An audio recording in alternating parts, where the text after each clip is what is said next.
Thank you very much again, Jim McKay. And now let's get to the fight itself, to the one that has caused national controversy and national headlines throughout the past week. Let's go to the Central Maine Youth Center and fight announcer Johnny Addy. And the referee, ladies and gentlemen, the former heavyweight champion of the world, Jersey Joe Walcott.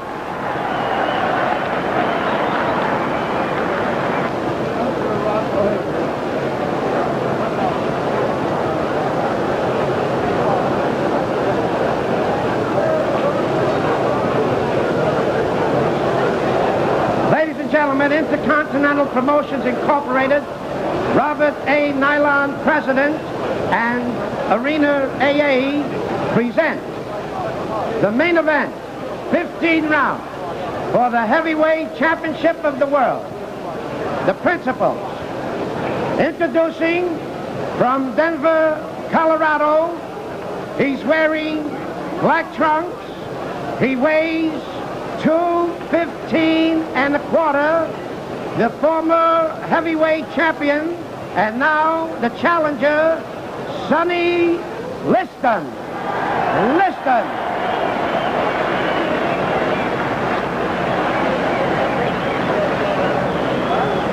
His opponent from Louisville, Kentucky.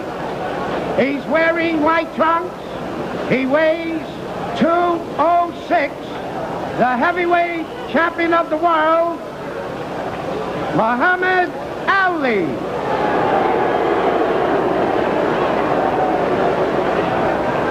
Ladies and gentlemen, Jersey Joe Walcott will now give the instructions.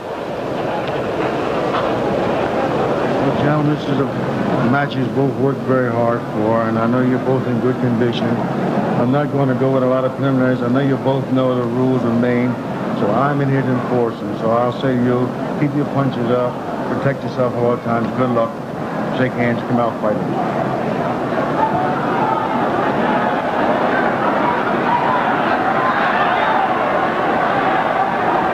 We're just about ready to go. Muhammad Ali saying a prayer in his corner before coming out to meet the challenger. And did you notice the way Liston was sweating under those hot lights?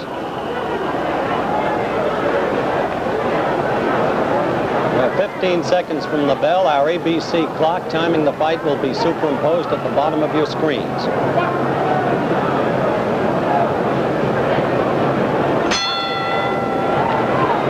Here we go. Tactics the same as in the first fight, established almost immediately. Clay moving consistently to the left, virtually in a circle. Liston relying upon the left jab.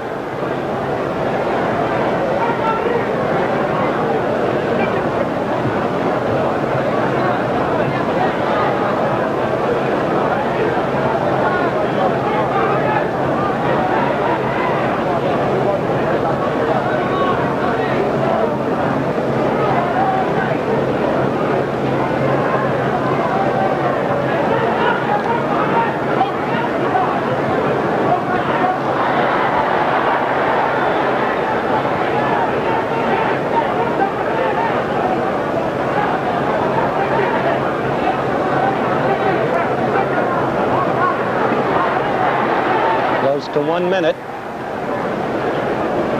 1 minute, the time officially proclaimed by the Maine Boxing Commission as the end of the fight. Good right by Clay.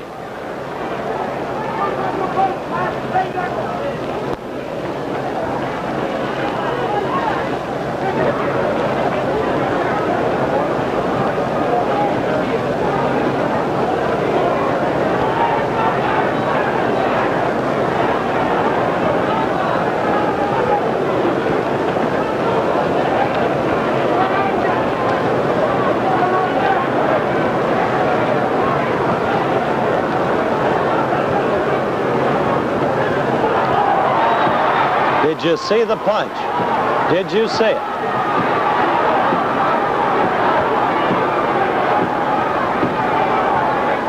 By the ABC clock, 1 minute 53 seconds was 10 seconds after Liston hit the canvas. Walcott never heard the official knockdown timekeeper. Liston never heard a count.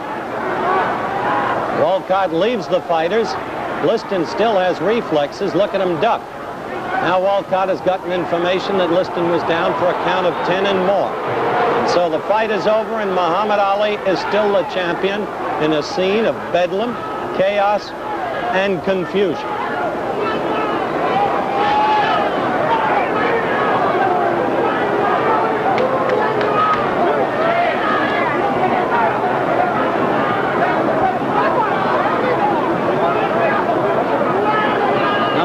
Confused is Jersey Joe Walcott.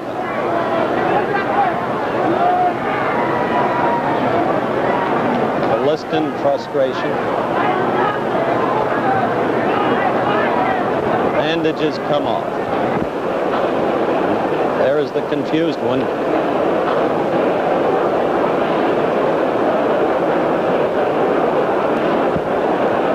Champion adulation, interviews.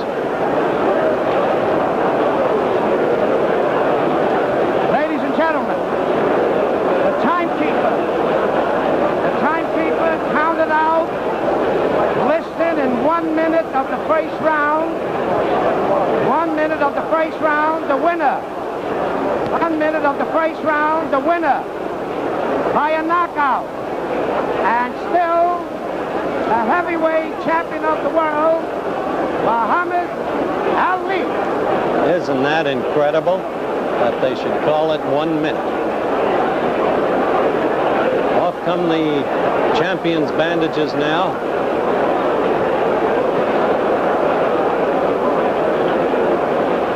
And the champion tells the press exactly how he feels about at least some of them. But you can hear the crowd chanting in the background, many young Bates College students among them. Now here he's going to talk with the other television commentator, Steve Ellis. Watch the game. All right, Cassius. Wait a minute now. Muhammad Ali, better known as Cassius Clay. Muhammad, what was the punch that won it for you? You're a real champion at this point. Well, the punch won the fight for me. I believe was a left hook or a right cross. And one of the two, I really can't think because I was moving too fast. A left hook or a right cross? That's right. All right, now, did you think you were going to be able to do it in the first round? You did it in 6 rounds last time, Cassius. Didn't I tell the world that I had a surprise? And that if I told you the surprise, you would not come to the fight. With me was Almighty Allah and his messenger, and I've been saying my prayers regular, living a righteous life, right. And as you see, what happened.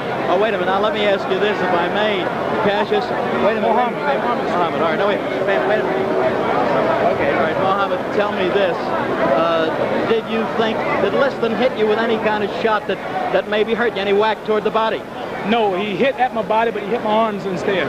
He hit your arms instead. I'm a little too fast, Steve, to be hit by slow fellas like You seemed very confident at the beginning.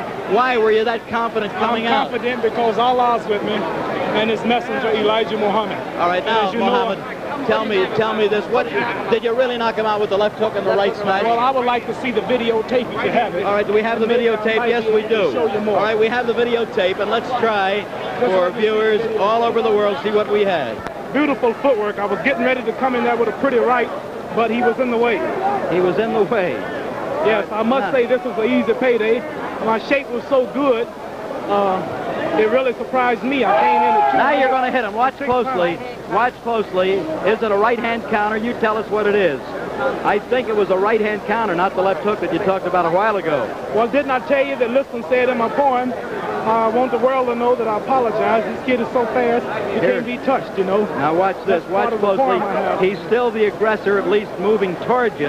This is scientific action, you see. I'm a creative fighter, just taking my time and watching him knock him out. The man is a little afraid. All of this talk about somebody coming in the arena with bombs and machine guns scared him to death. It didn't scare me, but it scared him. Well, now, Bodini, there it is. That was the right-hand counter. Let's watch it. Let's watch it. A right-hand counter, as I saw it. Steve, you have never saw the real Muhammad Ali. I haven't had time to warm up yet. You haven't? I haven't had time to just sit down and let's look at it again. Now, that right hand was good. He aims toward the belly. He hit you under the heart there. Yeah. I didn't feel it. You didn't? No, let's watch it. I thank Allah for his messenger, Elijah Muhammad, for giving me the confidence to conquer all of this fear All right, they now, tried to put in me here tonight. I don't want to describe overlook this. it. Describe this to us. Here he's coming towards you. He's moving in. You counter, I think. I know I just blocked that right hand with my elbow. See, you notice my guard is down. I can't be hit because I have split-second timing with footwork and head work. All right, now watch it. Here it goes, in my opinion, as I look back. Halfway through this first round, or a little better, he's off balance. I'm glad you're showing this in slow motion. I see why now. So fast, I don't guess you can see me in real action, Harley. You're too tough for me. You're too tough for me to see. All right, let's be looking closely. Long time in slow motion for this to happen. Really howling. Right hand. Right hand. The right hand hurt him. Right hand. Watch it. What was it? Watch it. Watch it. Did you think he was getting up? Oh, I knew he would fall early, but I wanted it to be about 3 or 4 minutes later. Why are you standing over him, I was trying Muhammad? to tell the bum to get up and fight. People Why are pay you all the doing money. that? Tell me why. That was ABC's exclusive slow-motion videotape coverage of the fight. We'll be back with the knockout in slow motion and again from a different camera angle in just a minute.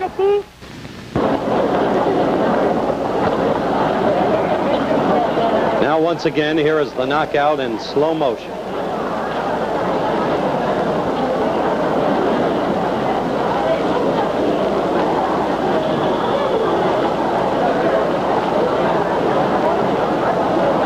Just that time you saw the blow cleanly.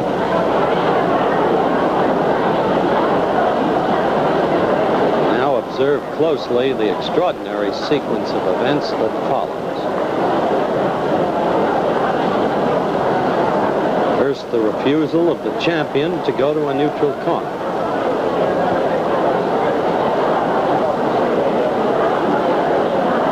Now he apparently departs.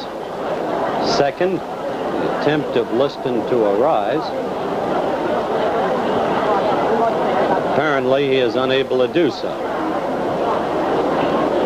Third, note the champion prancing about the ring. He has still not gone to a neutral corner.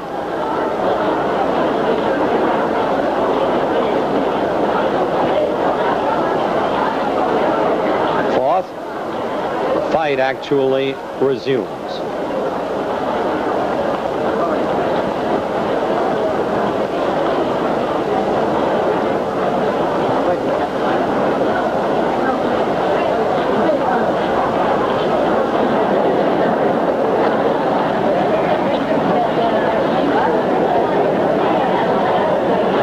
As it does, the referee departs to answer a call from the official knockdown timekeeper's corner. Sixth, Liston still has reflexes. Note the way he ducks the clay barrage. And seventh, Jersey Joe Walcott returns. He has been advised that Liston has been down for 10 seconds and more and declares Muhammad Ali the winner. And now at regular speed, here is the other camera angle we mentioned earlier. Play will be on your left as he renders the knockout blow.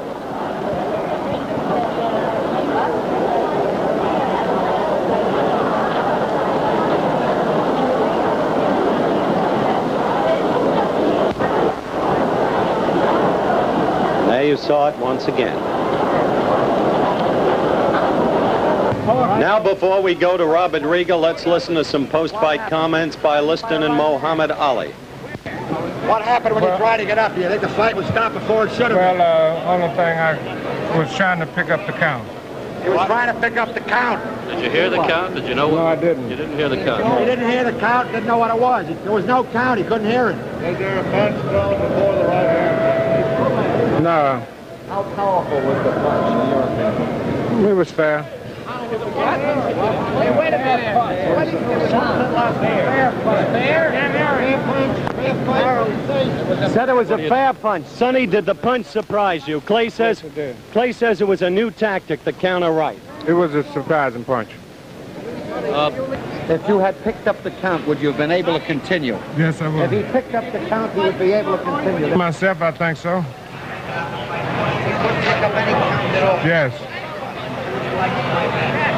Well, I would say the #1 contender, Terrell, either one, yeah. Chavallo either, but it don't make no difference. I'm in a position now where I can't squawk who's I might have to fight you. In the position now where he can't squawk and have to fight anybody. You seem to be in good humor. You hear it, Lester? Yeah. Ain't no use, ain't no sense of being in bad humor.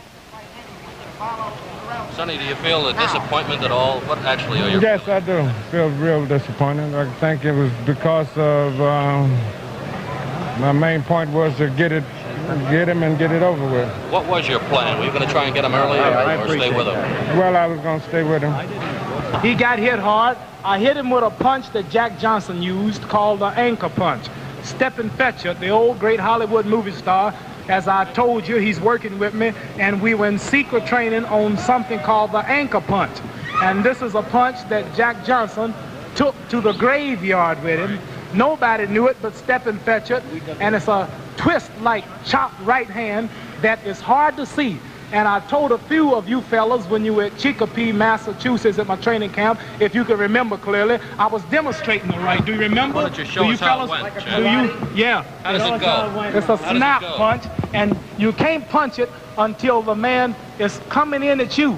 That's like a head-on collision. One car doing 50, hitting the back of another car going 50, doing the same way, it's not much shock. But you turn the car around and bring them together head-on, it's a shock. So the man, I had to time the man with my rhythm and bouncing where he was coming at me and where I was meeting him, and just, that's all. Goodbye, Jack. Twist. And you can't see it, but if you were hit with it, all of you be out. Muhammad, was he... In boxing, when the championship of the world is at stake, defeat without punishment always creates doubts in the minds of the fans. I guess that's because of the great fighters we've had down through the years, the great fights, and the great pictures of those fights. Like this one, the day Jack Dempsey gave a tremendous beating to Gibbons in Shelby, Montana in 1923. Or this one, when Rocky Marciano won his world championship in the 13th round with his tremendous right hand to Jersey Joe Walcott's chin. There was never any doubt about this punch or about Marciano causing the damage. Or in the two fights with Eza Charles and the tremendous punishment Charles took and Marciano's battered face. It was all there for everyone to see. But in Lewiston, Maine, in the last heavyweight championship fight between Liston and Clay, there was a great deal of doubt. This is the first punch of the fight. Clay throwing a right hand over Liston's left jab. This is Clay's second right hand, the one many people thought was the best punch of the evening. It caught Liston on the chin, but he kept on fighting. And this sequence shows precisely what happened and how the punch in question was landed. Clay was circling to his left, as he always did in the first fight and in this fight.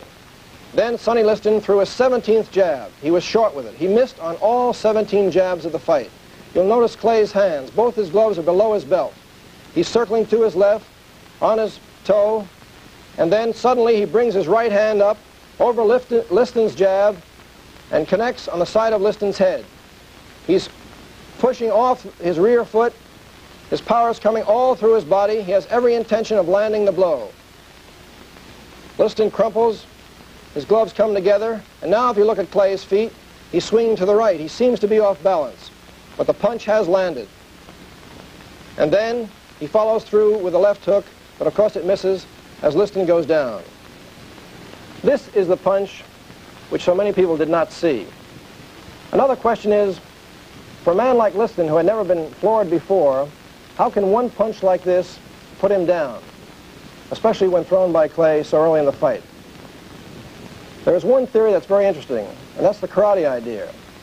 The idea that a fighter throwing a particular punch in a particular style, as Clay can do because he has this great balance, this great speed which you need in karate, and the fact of the twisting motion at the waist, which a karate fighter always has, and the way when you bring the glove up, you turn your fist over. The karate people call this focusing the punch. A hook is like this, a jab is like this, but a karate punch is like this. I don't say, or no one says, that Clay intentionally threw a karate punch or that he planned this punch, but because of the nature of his style of fighting, it's perfect for throwing such a punch. And perhaps landing here on Liston's head and throwing it in his style, which is natural to him, it was very effective. This could have done it. However, with all the slow motion tape, with all the high-speed film, there is one question to be answered, and one question which photography will never show. And that's, what about the integrity of a fighter, his courage and his skill and his desire to win? No camera showed it that night in Miami when Liston stayed in his corner, and no camera showed it in Lewiston. The immortals, Jack Dempsey and Rocky Marciano, will discuss this idea in a little while, but right now, the famous referee, Ruby Goldstein, and Howard Cosell. Thank you, Bob. And Ruby Goldstein is, of course, the most famous third man in the ring in boxing history. Ruby, you're in the ring. Guy gets knocked down. What do?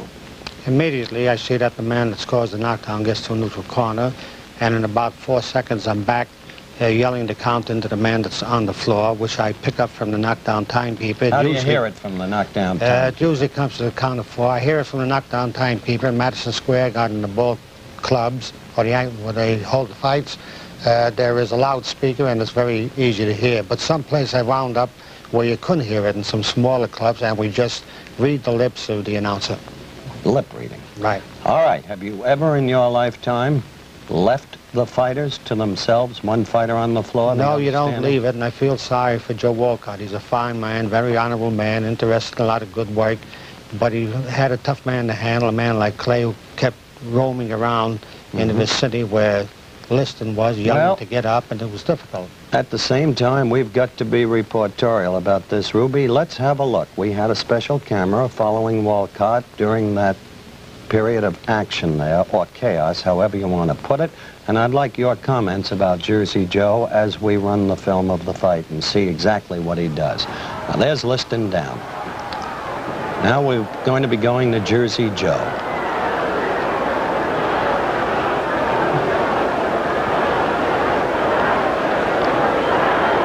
See him looking over there? What would you have been doing? Well, if you notice, he's got a little difficulty there with Clay yelling and making motions. But he didn't even go to Clay. Well, he probably don't know where the knockdown timekeeper is sitting, and he probably doesn't hear what he's saying, and he's going over to find out what's going on. It is wrong, but I feel sorry for a fine guy like Walcott. And not having heard the timekeeper, his key error was to run over there and then declare the fight over, because you can't declare a fight over, can you, Ruby, if the man is never going to a neutral corner who's not the other man? No, you don't have to count. You can tell the timekeeper to hold up the count, and that's why Dempsey had the long count in Chicago with Gene Tunney. Dempsey didn't go to the corner, and the referee didn't start the count until he did. So henceforth, you had about 4 seconds more in the count there. And he could have done this here as well, but maybe it's the fact that just a once-a-year referee. These fellows don't referee too often. Sometimes once a year, twice a year, then 3 years goes by and they don't referee, and you can forget sometimes. Anybody can make a mistake. I've made them too. Yeah, but so few and far between. Thank you so much, Ruby. Thank you, Howard. Ruby Goldstein, of course, and we'll be back with the man who was involved in the long count, Jack Dempsey, Rocky Marciano, Jimmy Cannon, the great sports writer, Bill Hines, the editor of the Fireside Book of Boxing, in a moment, right after this message. This is Jack Dempsey, a legend in his time. And Bill Hines, boxing expert, editor of the Fireside Book of Boxing, author of the great boxing novel, The Professional. Jimmy Cannon, the distinguished syndicated columnist of the Hearst Press. The hard rock from Brockton, Rocky Marciano, who never tasted defeat. These then are our panelists. They have seen the very films that our viewers have seen, and I'd like to begin with you, Jimmy Cannon, because at the bout, you were directly situated to see Clay throw the punch. Was there a punch? Yes, there was a punch, Howard, but I didn't think it was hard enough to crush a grape. The ring lights were very hot. The only explanation I can give for the way Liston fell was that perhaps he was sunstruck by the lights. It was a hoax, in the sense, I don't think it was a fix in the sense that money was passed, but I don't think that Liston tried as hard as he should. He just took a punch and got out of there. That's the way it looked to me. Afterwards, when he got up, he certainly wasn't unconscious. He seemed in possession of his faculties. He ducked, knew enough to duck, about 5 or 6 right and left hands. Now, I'm not jumping on the bandwagon after the fight. Before the fight, I refused to pick a winner because I didn't like the circumstances of it, people connected with it. The mere fact that Liston owns 22.5% of the stock in the company that promoted it. They make an excuse that he doesn't really own it anymore, but it's in the name of William Crawford. I asked Sam Margulies, who's connected with the promotion and seems to be Liston's manager, although he denies it, whose name it was in. And he said, William Crawford. And I said, who is William Crawford? And he said, Liston's father-in-law. Hi, Jimmy. I'm going to move from that to Rocky Marciano because, Rock, you and I were seated together right beneath Liston, virtually, where he fell. Weren't you under the impression that he slipped or tripped rather than fell? Yes, I did, because Clay was in no position at the time to throw a solid punch. He was moving from side to side in those funny moves that he makes, and it looked like he pulled back, threw a sort of a leading right hand without too much power, but from the films, evidently after he threw it halfway, he then put some power behind it and did get in about 6 inches of punching power. Didn't you feel that Walcott thought Liston slipped or tripped? Yes, he acted that way because he just didn't start the count at all. Well, here's a good chance, gentlemen, for a break. We'll get to Bill Hines and Jack Dempsey in just a minute, so let's take 60 seconds out for another kind of sport, shall we? All right, let's resume and let's talk to the Manasseh Mauler, Jack Dempsey. Jack, you deliberately did not look at that fight until today when you've seen the films. That's right. What's your view of the films? Well, there's very little to see, except I saw the punch, and the list looked very slow, and there was so much confusion, you can't tell what was going on. You think it was a knockout blow? Well, I don't know how hard he was hit. Not being on the receiving end, you never know just how hard these punches do come over, but I did see the punch go over. Earlier, you were quoted as saying that you didn't want to see the fight or even hear it because you expected that this kind of thing was going to happen. Well, I felt that something could happen, and I didn't want to, if you can't say something good, why say anything at all? I didn't want to say nothing. All right, Bill Hines, you edited the very film that the viewers have seen today. You satisfied that there was a sufficiency of force in that punch to knock out Liston? I think the answer, Howard, rests with Mr. Liston. If he couldn't get up, I think he belongs in Rochester, Minnesota, where the Mayo Clinic is. And if he wouldn't get up, I think he belongs in absentia. Which is where he'll likely be from here on in. I think so. Billy, the thing that puzzles me is the documented record shows that Liston had never before been felled. And Clay had never before been a one-punch knocker-outer.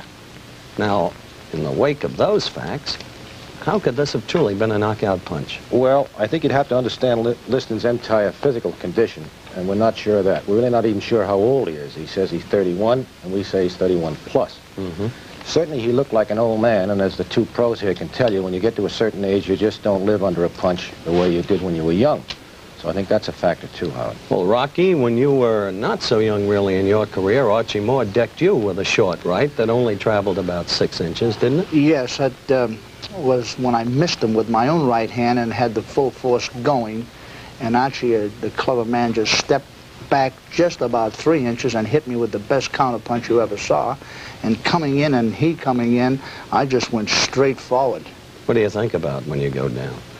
Well, you realize that you can be put down, and it's a frightening thing to know that you can be put down. The punch traveled just a short distance, and you say to yourself, he can do it again, I better be a lot more careful, or a lot more aggressive, either one. Was Clay's punch at all like Moore's?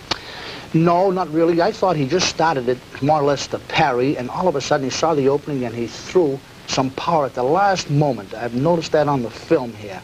He didn't have his body behind it or any real follow through. It was just a over the right arm and right on the chin. It could have hit him in a good spot and just confused him very much. Well, as our viewers can see, that punch continues to remain very much in dispute.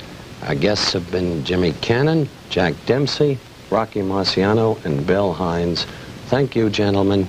The mystery of the punch unanswered.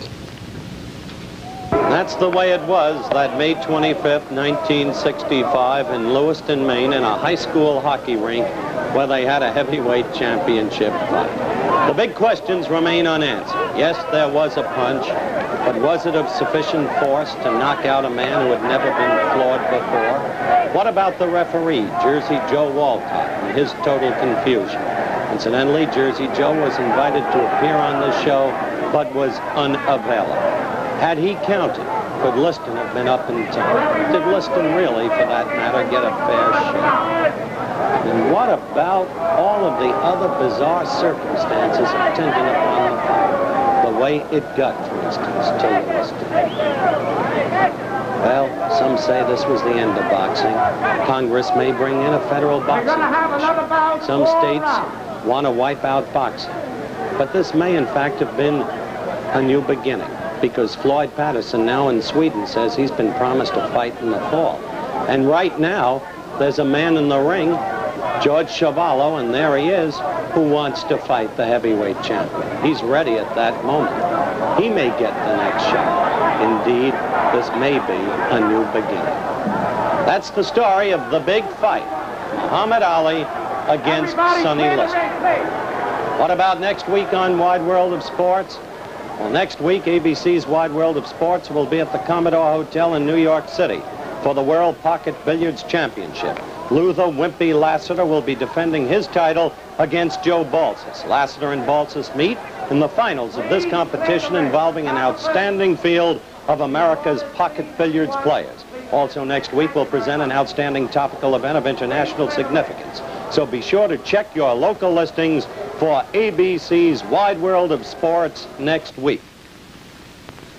The executive producer of ABC's Wide World of Sports is Rue Knowledge. The Clay Liston segment was produced for ABC by Jim Spence and Jim Colligan and directed by Marshall Diskin, Bob Delaney, and John Sedgwick. Parachuting coverage produced by Jack Lubell and directed by William Bennington. Today's remote pickups were by ABC New York and Hollywood. Nationwide and worldwide travel arrangements for ABC's Wide World of Sports made through and promotional consideration furnished by TWA Trans World Airlines. Remember to check your local listings for ABC's Wide World of Sports next week. Now, this is Howard Cosell saying so long. The preceding program was pre-recorded.